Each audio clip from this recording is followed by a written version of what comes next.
अब हम लोग ह्यूमन डाइजेस्टिव ग्लैंड्स के बारे में स्टडी कर रहे हैं। तो ह्यूमन डाइजेस्टिव ग्लैंड जो है उसमें हम लोग माउथ में स्टडी करेंगे सलाइवरी ग्लैंड के बारे में, स्टोमक में गैस्ट्रिक ग्लैंड के बारे में, स्मॉल इंटेस्टाइन में इंटेस्टाइनल ग्लैंड जैसे ब्रूनर ग्लैंड्स के बारे में स्टडी करेंगे। इसके बाद दो एडिशनल ग्लैंड्स लिवर और पैनक्रियास का भी स्टडी करेंगे वन बाय वन। तो सबसे पहले हम सलाइवरी ग्लैंड की बात कर लेते हैं। तो सलाइवरी ग्लैंड जो है माउथ में होता है और ये सलाइवा का सिक्रीशन करता है और ये जो है 3 पेयर्स में होता है। कहाँ पर होता है तो देखिए, एक कान जो है उसके नीचे है, यानी गाल के पास है ना, चिक के पास है। इसको हम पैरोटिड कहते हैं। पैरोटिड ग्लैंड्स में कभी कभी इन्फेक्शन हो जाता है और ये एरिया स्वेल कर जाता है, जिसको हम लोग मम्प्स कहते हैं और गांव देहात में इसको गलफुली मैया कहते हैं। खैर, लेकिन ये एक्चुअल जो डिजीज है इसको हम लोग कहते हैं मम्प्स। वायरल इन्फेक्शन के कारण ये होता है। तो इसके बाद जो है ये लोअर जॉ को हम लोग मैंडिबल, ठीक है, मैंडिबल कहते हैं। तो यहाँ पर जो ग्लैंड होता है सब मैंडिबुलर होता है, सब मैंडिबुलर, और टंग के नीचे होता है सब लिंगुअल। तो 3 टाइप्स के ग्लैंड्स हो गए सलाइवरी ग्लैंड्स। तो जो कान के नीचे चिक के पास है उसको हम लोग कहते हैं पैरोटिड ग्लैंड। उसके डक्ट जो होता है उसको एक्सटेंशंस डक्ट कहते हैं। और जो लोअर जॉ में सलाइवरी ग्लैंड जो है जिसको हम सब मैंडिबुलर कहते हैं, उसके डक्ट जो है उसको कहते हैं वाटसन्स डक्ट। और इसके बाद अगर हम थर्ड लिंगुअल के बारे में बात करें तो उसके डक्ट को कहते हैं रिविनस डक्ट। ये इंफॉर्मेशन ऑलरेडी व्हाइट बोर्ड पर लिखा जा चुका है। ये देखिए, ये सब मैंडिबुलर ग्लैंड है, सब मैंडिबुलर ग्लैंड है और इसके डक्ट को हम कहते हैं वाटन्स डक्ट। देखिए, वाटन्स डक्ट। इसके बाद सब लिंगुअल, जीभ के नीचे होता है सब लिंगुअल, और इसके डक्ट को कहते हैं रिविनस डक्ट। इसके बाद यहाँ पर पैरोटिड कान के नीचे यानी चिक के पास होता है, तो पैरोटिड ग्लैंड जो है इसके डक्ट को कहते हैं एक्सटेंशंस डक्ट। तो ये इंफॉर्मेशन ऑलरेडी लिखा हुआ है। इसके बाद अब हम देखें कि सलाइवरी ग्लैंड का क्या रोल है। तो salivary gland secrete saliva. Salivary gland जो है वो सलाइवा का सिक्रीशन करता है और सलाइवा जो है उसमें टाइलिन नाम का एंजाइम होता है। ये एंजाइम एमाइलेज, इसको हम सलाइवरी एमाइलेज भी कहते हैं टाइलिन को। और इसके अतिरिक्त एक और एंजाइम्स होता है जिसको हम लोग लाइसोजाइम कहते हैं, जो बैक्टीरियल सेल वाल को डाइजेस्ट कर देता है और माउथ को डिसइंफेक्टेड रखता है। तो इसको हम लोग देखते हैं टाइलिन को। सबसे पहले तो टाइलिन जो है स्टार्च को 30% स्टार्च को माल्टोस में कन्वर्ट कर देता है। तो स्टार्च क्या है? पॉलीसैकेराइड है और माल्टोस क्या है? तो डाइसैकेराइड है। यानी पॉलीसैकेराइड के चेन को ये तोड़ देता है डाइसैकेराइड में। लाइसोजाइम ऑलरेडी मैंने बता चुका है कि lysozyme kill bacteria by digesting their cell wall. Cell wall को उसको डाइजेस्ट करता है, फिर एंडोस्मोसिस होगा, सेल वॉल रहेगा नहीं तो जो बैक्टीरियल सेल है वो ब्रस्ट करके खत्म हो जाएगा। इसके बाद हम लोग देखते हैं जीरोटोमिया। जीरोटोमिया एक बीमारी है जिसमें मुंह जो है सूख जाता है, माउथ जो है वो सूख जाता है। इसको जीरो मतलब सूखा होता है, जीरो स्टोमा मीन्स माउथ होता है। तो इसी से 2 शब्द से बना है जीरोटोमिया, जीरो स्टोमिया। तो जीरो मीन्स शुष्क, सूखा, नथिंग, जीरो, और स्टोमा मीन्स माउथ। तो ये 2 शब्द से बना है। इसके बाद है सियालोग्राम। सियालोग्राम जो है इसके द्वारा हम क्या करते हैं कि रेडियो कॉन्ट्रास्ट स्टडी करते हैं duct of salivary gland. Salivary gland का जो डक्ट है उसका जो है स्टडी करने को, जो रेडियो कॉन्ट्रास्ट स्टडी जो करते हैं उसी को कहते हैं सलाइवरी डक्ट का रेडियोग्राफ स्टडी, इसी को कहते हैं सियालोग्राम। तो सियालोग्राम क्या है ये इंफॉर्मेशन भी हमने दिया। तो ये ओवरऑल इंफॉर्मेशन सलाइवरी ग्लैंड्स के बारे में है। इसके बाद हम लोग नेक्स्ट ग्लैंड के बारे में स्टडी करते हैं। तो इसका जो है स्क्रीनशॉट लेना है तो ले लीजिए। सलाइवरी ग्लैंड के बाद अब गैस्ट्रिक ग्लैंड के बारे में हम लोग इंफॉर्मेशन प्राप्त करेंगे।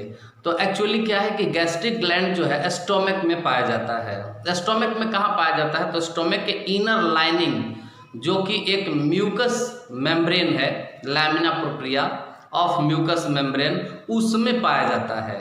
तो गैस्ट्रिक ग्लैंड और उसका पीठ, देखिए गैस्ट्रिक ग्लैंड का डायग्राम ऑलरेडी बना चुके हैं, और इसके अंदर जो ये जो ना गैस्ट्रिक पीठ है, तो गैस्ट्रिक पीठ और गैस्ट्रिक ग्लैंड ये सब कहाँ पाया जाता है, तो inner lining of stomach, stomach के इनर लाइनिंग में पाया जाता है। यहाँ पर देखिए gastric gland and gastric pits are located in the stomach lining lamina propria of mucus membrane, इसमें पाया जाता है ये। और ये ओपन कहाँ होता है, तो बेस ऑफ गैस्ट्रिक पीट, गैस्ट्रिक पीट के बेस पर ये ओपन होता है। देखिए दे open into base of gastric पीट फॉर्म बाय, तो गैस्ट्रिक पीट किसके द्वारा फॉर्म होता है, तो गैस्ट्रिक पीट जो है पूरा ये बना होता है इपिथेलियम के द्वारा। तो यहाँ पर लिखा है फॉर्म बाय इपिथेलियम, इपिथेलियम द्वारा बना होता है।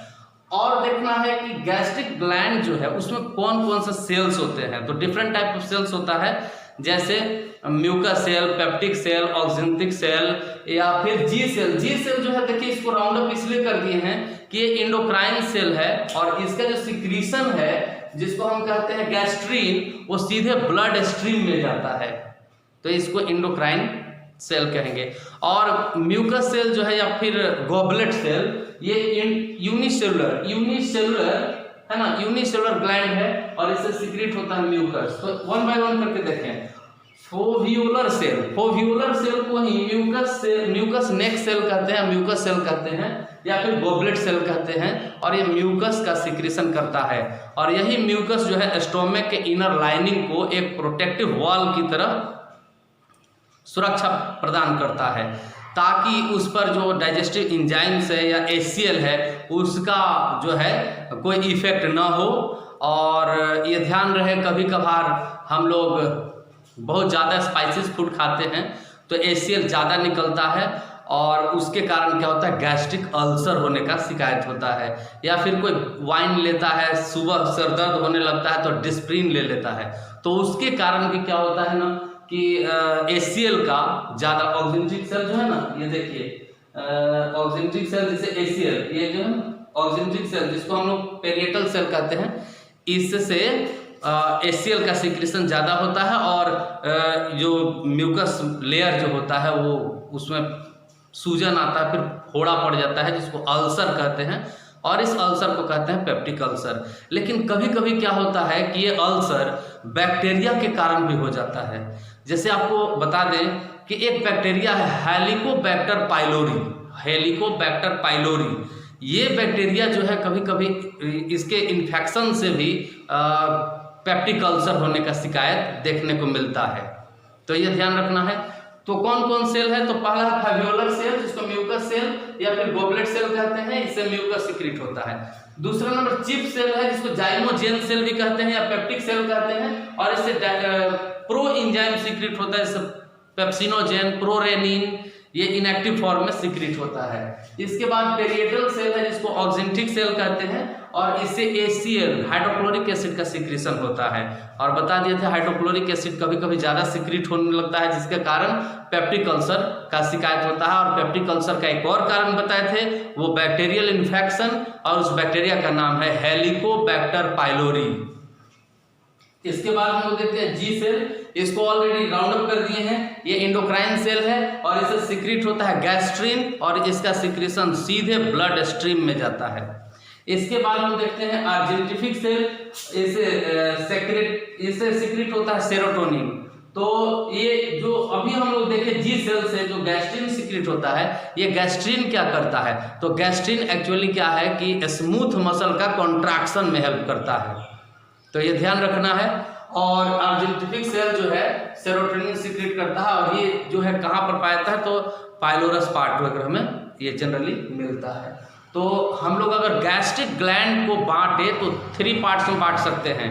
तो देखिए कार्डियक ग्लैंड, फंडस ग्लैंड और पाइलोरस ग्लैंड, ये 3 पार्ट में बांट करके हम लोग स्टडी कर सकते हैं। तो ये जो है समय का बचत हो, ताकि हम इसको पहले ही ऑलरेडी लिख चुके हैं, इसका स्क्रीनशॉट आप ले सकते हैं।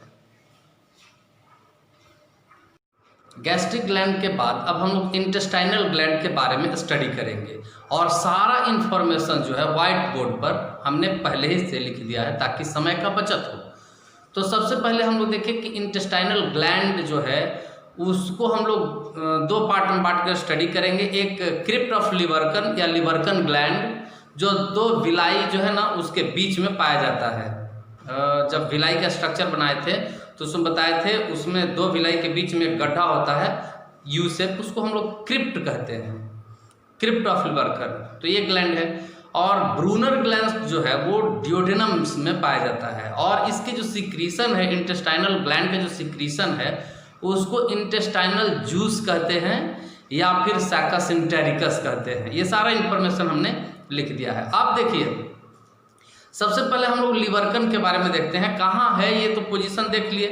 अब ये जो है इसके अंदर बहुत सारा डिफरेंट टाइप ऑफ सेल्स होता है, तो सेल्स के बारे में स्टडी कर लेते हैं। सबसे पहले है इंट्रोसाइट्स है। इंट्रोसाइट्स जो है इसके अंदर डाइजेस्टिव एंजाइम्स होता है, और ये डाइजेस्टिव एंजाइम्स जो है वो फूड को डाइजेशन में हेल्प करता है। और इसके अतिरिक्त जो है इंट्रोसाइट्स जो है वो वाटर और इलेक्ट्रोलाइट्स को एब्जॉर्ब भी करता है। इसके बाद हम देखते हैं गोबलेट सेल, इसको म्यूकस सेल भी कहते हैं, और गोबलेट सेल जो है म्यूकस सेल, इससे म्यूकस का सिक्रीशन होता है। इसके बाद पेनेथ सेल। पेनेथ सेल ध्यान से सुनिएगा, बहुत इंपॉर्टेंट सेल है पेनेथ सेल। ये सेल जो है एंटी माइक्रोबियल पेप्टाइड का सिक्रीशन करता है, एक तरह का प्रोटीन का सिक्रीशन करता है। एंटी माइक्रोबियल होता है जो माइक्रो ऑर्गेनिज्म को किल करता है और डिसइंफेक्टेंट का काम करता है ये। इसके बाद देखिए enteroendocrine cell. Enteroendocrine cell जो है ये हार्मोन्स का सिक्रीशन करता है। जो हार्मोन्स के बारे में जब पढ़ाई होगी तो उसके बारे में बताया जाएगा कि हार्मोन्स जो है जीआईटी से कितने प्रकार के जीआईटी से हार्मोन्स निकलते हैं, वो सब देखा जाएगा। वन बाय वन करके हम लोग स्टडी करेंगे। फिर है इसके बाद हम लोग इतना सेल के बारे में देखने के बाद ये सब सारा सेल जो है ये सब के सब सेल कहाँ से ये कहाँ पर पाया जाता है, तो ये लिवर्कन का सेल है, यानी सेल इन लिवर्कन, क्रिप्ट ऑफ लिवर्कन या लिवर्कन ग्लैंड। इसके अंदर आप ब्रूनर्स के बारे में देखते हैं। तो ब्रूनर ग्लैंड जो है ये डियोडेनम में पाया जाता है, ऑलरेडी मैंने बताया है, और इससे अल्कलाइन म्यूकस का सिक्रीशन होता है, अल्कलाइन म्यूकस का। और ये भी इंफॉर्मेशन हमने दे दिया है कि ये जो सैकस इंटेरिकस क्या है, इंटेस्टाइनल जूस का दूसरा नाम है। तो इसका ये जो है स्क्रीनशॉट ले लीजिए, और नेक्स्ट जो वीडियो होगा, लेक्चर वीडियो होगा, उसमें लीवर के बारे में बताया जाएगा।